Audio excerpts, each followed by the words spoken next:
नीति जो है बड़ा विफल है और वो सरकार अभी किसी की बातों को नहीं मानना चाहती है, किसी भी मुद्दे पर चर्चा नहीं करना चाहती है। लेकिन ये देश के युवाओं को भी अपना एकजुटता को बनाए करके रखना चाहिए।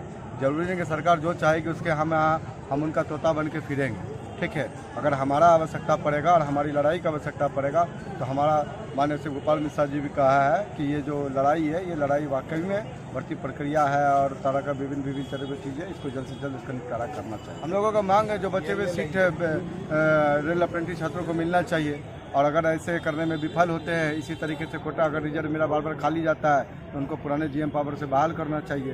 इन्हीं सब मुद्दों पर हम लोगों ने चर्चा करने का कार्य किया है। लेकिन जो उधर से पॉजिटिव न्यूज़ होनी चाहिए उस तरीके का कोई न्यूज़ अभी हम लोगों के सामने नहीं आया और देश के युवाओं से भी अपील करेंगे कि इस तरीके का जो न्यूज़ आप सुनते हैं कि आपका काम हो गया, ये हो गया, सिर्फ आपके लड़ाई के मुद्दों से भटकाने के लिए किया जाता है। वो न तो लड़ता है न तो लड़ने का तैयारी। देखिए जीएम पावर के मुद्दे पर आप इधर से कुछ दिन इनके मुँह से भी हम जो सुनने का कार्य किया कि इस तरीके का कोई भी कार्य अभी नहीं हो पा रही है और आपको रेलवे बोर्ड भी ने कई बार चिट्ठी जारी करके बताने का कार्य किया है कि जीएम पावर नहीं मिलेगा। तो फिर बता किसी को सबको पता है कि सरकार क्या करने वाली है, लेकिन सब लोग जिस तरीके से अलग अलग तरीके से लड़ाई लड़ रहा है इनका सरकार कहीं न कहीं फ़ायदा ले रही है, ठीक है, और लेगी। इसीलिए हम चाहेंगे अगर सरकार बात को नहीं मानती है तो सभी को एक प्लेटफार्म पर अगर नहीं सही तरीके से लड़ सकते तो अपने किताब और कॉपी में अपना समय दे करके अपना व्यवस्था कर लीजिए, नहीं तो फिर इसी तरीके से आपका समय पास हो जाएगा।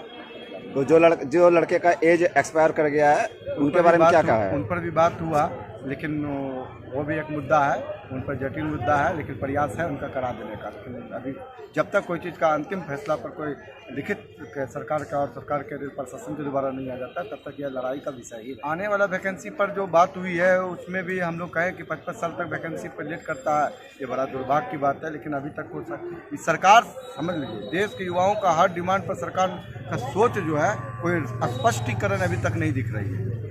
100 बात की एक बात, कोई भी स्पष्टीकरण जो होनी चाहिए सरकार के साथ में बेरोजगारी के सवाल पर, बढ़ती महंगाई के सवाल पर, पेंशन के आधार पर, ये सब किसी पर कोई स्पष्टीकरण नहीं दिखाई दे रहा। ये देश के युवाओं को तैयार रहना होगा।